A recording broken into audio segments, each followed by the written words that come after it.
Seven Little Postmen by Margaret Wise Brown, author of Goodnight Moon, and Edith Thatcher Hurd.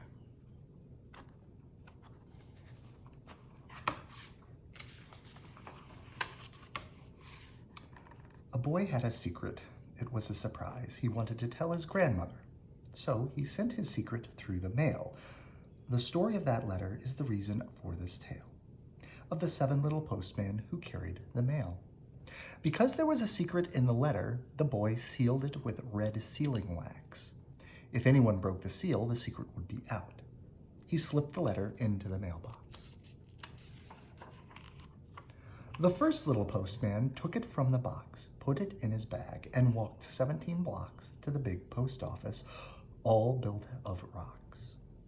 The letter with the secret was dumped on a table with big and small letters that all needed the label of the big post office. Stamp, stamps, clickety-click. The machinery ran with a quick, sharp tick.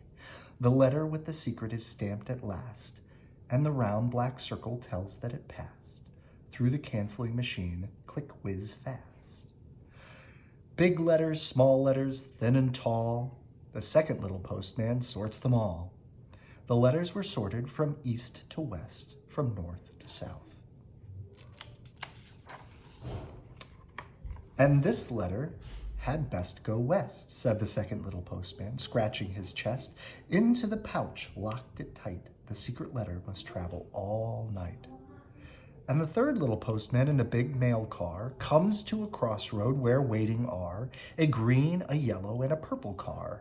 They all stop there. There's nothing to say. The mail truck has the right of way. The mail must go through.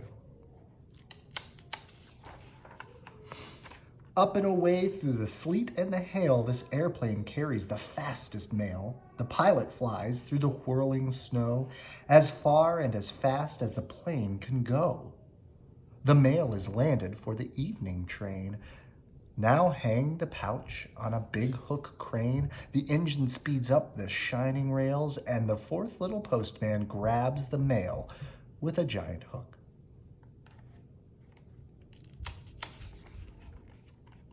The train roars on with a puff and a snort, and the fourth little postman begins to sort. The train carries the letter through gloom of night in a mail car filled with electric light. To a country postman by the country road where the fifth little postman is waiting for his load, the mail clerk heaves the mail pouch with all his might to the fifth little postman, who grabs it tight.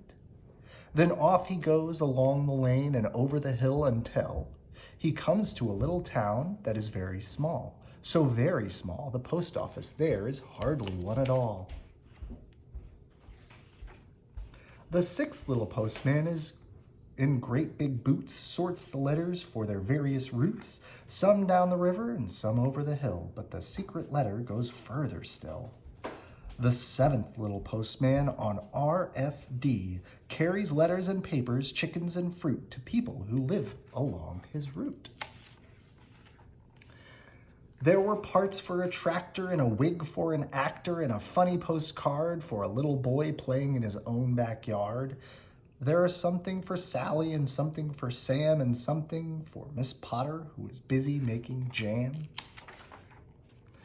There were dozens of chickens for Miss Pickens and a dress for a party for Miss McCarty.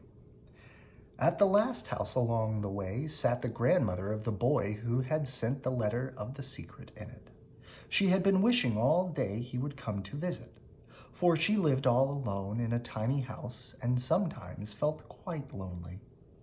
The postman blew his whistle and gave her the letter with the red sealing wax on it, the secret letter. Oh, sakes alive, what is it about? Sakes alive, the secret is out. What does it say? Dearest Granny, I'm writing to say that I'm coming to visit on Saturday. My cat has 7 kittens, and I'm bringing one to you for your very own kitten. The postman is my friend, your grandson, Thomas. And here's a poem, Seven Little Postmen. 7 little postmen carried the mail through the rain and the snow and the wind and the hail, through the snow and the rain and the gloom of night. 7 little postmen out of sight. Over land and sea, through air and light, through snow and rain and gloom of night. Put a stamp on your letter and seal it tight. Good night. I love you.